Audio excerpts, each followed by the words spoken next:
retrouve Renaud Lavoie à Edmonton, cette fois à la mise en échec. Renaud, tu nous as promis de nous parler... Oh, ça borde la glace, j'aime ça. Tu nous as promis de nous parler de Sylvain Lefebvre. Il passe complètement sous le radar. Hein? On n'en parle jamais. Mais là, depuis 24 heures, on lui donne la lumière qu'il mérite, dans le fond. Écoute, ça fait 2 jours que les dirigeants des Panthers sont questionnés sur le travail de Sylvain Lefebvre. En fait, la première fois que Bill Zito a été questionné sur le travail de Sylvain Lefebvre, ce n'était même pas sur Sylvain, mais c'était sur... Je ne sais pas si tu l'as remarqué, Jean-Charles, mais j'en suis convaincu que oui. Tu vois le nombre de joueurs qui arrivent avec les Panthers au cours des dernières années et qui trouvent une façon de jouer leur meilleur hockey. Et par la suite, ça peut les propulser vers de meilleures ententes ailleurs si on n'est pas capable de garder ces défenseurs-là. Puis, ça fait surtout en sorte que ceux qu'on aime beaucoup, un Nico Mikola, par contre, par exemple, qui arrive ici, on ne sait pas trop à quoi s'attendre. Puis la première chose qu'on voit, c'est Whoopsie, là. Lui, il commence à comprendre et il comprend vite comment on doit jouer dans la Ligue nationale pour être efficace. Donc, je ne veux pas rien enlever aux autres entraîneurs avant, mais il est coaché. Puis là, quand Bill Zito a été questionné justement sur le fait qu'il y a beaucoup de joueurs qui arrivent dans l'équipe, puis qui performent et qui connaissent souvent des saisons, leur meilleure saison en carrière, comme un Nico Mikola cette année. Eh bien, immédiatement, Bill Zito a parlé de Sylvain Lefebvre. On écoute ça ensemble.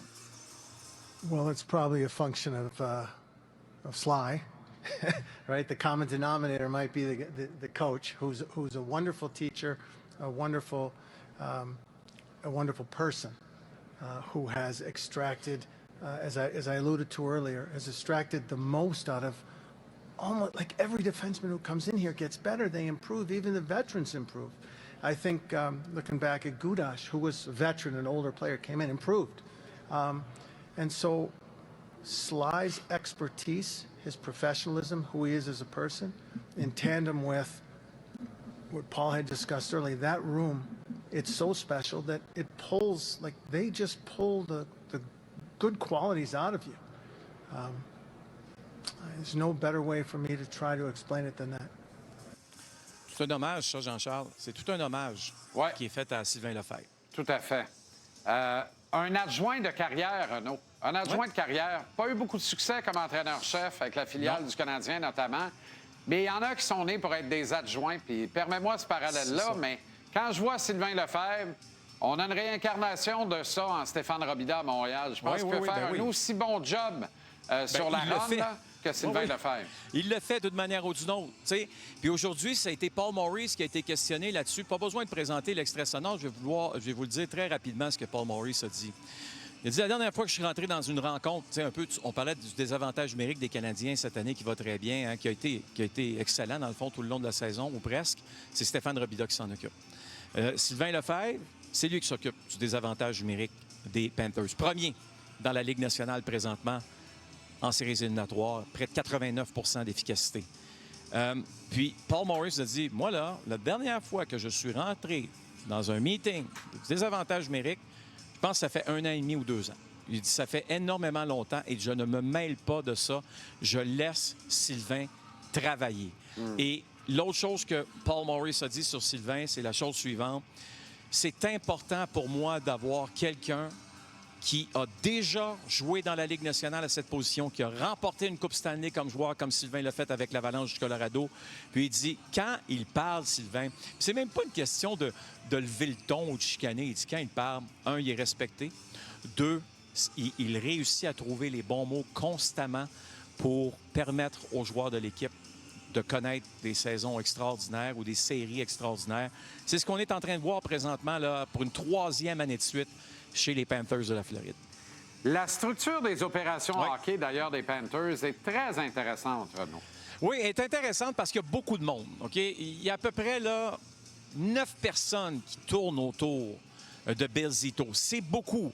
Les adjoints, évidemment, les statistiques avancées, mais il y a aussi quelqu'un qu'on a connu, nous, à Montréal, et qui roule sa bosse dans la Ligue nationale, on dirait, depuis toujours, et c'est Rick Dudley. Là, tu vas me dire, quel est le lien entre Rick Dudley et, évidemment, Bill Zito? Bill Zito, c'était qui avant d'être un directeur général? Bon, il était directeur général adjoint du côté de Columbus, mais il était surtout un agent prolifique. OK? Et celui qui m'a montré à scouter des jeunes, à les évaluer, puis il a passé beaucoup de temps avec moi, c'est Rick Dudley. Il n'était pas obligé de faire ça, Rick Dudley, en passant. Hein? Il est probablement directeur général ailleurs dans la Ligue, que ce soit avec le Lightning ou peu importe où.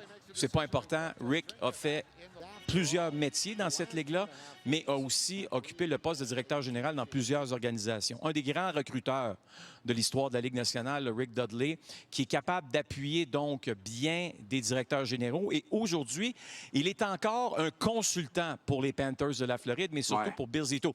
Mais si tu penses que c'est un petit consultant qui vient manger les petits sandwichs ou voler les petits sandwichs aux joueurs le matin, ou un petit peu de pasta, ou la petite poitrine de poulet. Non, c'est pas vraiment ça qu'il fait. Alors, il a quand même un impact dans cette organisation. On va écouter, si tu veux bien, Bill Zito. He's in his 70s. He's at games every night. We have to tell him, don't go. And he loves the game. He loves all aspects of the game. He interacts with the coaches. He interacts with Sonny Mehta. He interacts with everybody, and everybody loves him. What that does is it allows people to listen to him and to hear him. And when he has something that he says to me, if I think a player's okay, you might want to go see him. If I tell you he can play, you don't need to go see him. And maybe that's the best essay that I could write about Rick. Et il rentre dans le bureau des coachs aussi. Paul Maurice nous disait, il est bienvenu, vient parler avec nous, amène ses idées, ce qu'il voit. Ces gars-là, là, comme Rick Dudley, tu es obligé de les écouter, pas parce que tu veux leur faire plaisir, parce qu'ils ont tellement de connaissances de la game. Et peut-être que des fois, ils voient des choses que toi, comme entraîneur-chef, ou peu importe, directeur général, parce que tu es dans la vitre, tu es dans la vitrine, tu ne vois pas nécessairement tout. Bien, il est capable justement d'arriver avec des bonnes suggestions. Un autre atout important, je pense, pour cette organisation. Ça commence dans moins d'1h30 maintenant. Renaud sur place à Edmonton avec Félix et Pat. On te regarde avec grand intérêt le reste de l'équipe ce soir. Merci, Ren. On se parle demain. À demain. Salut, Jean-Charles.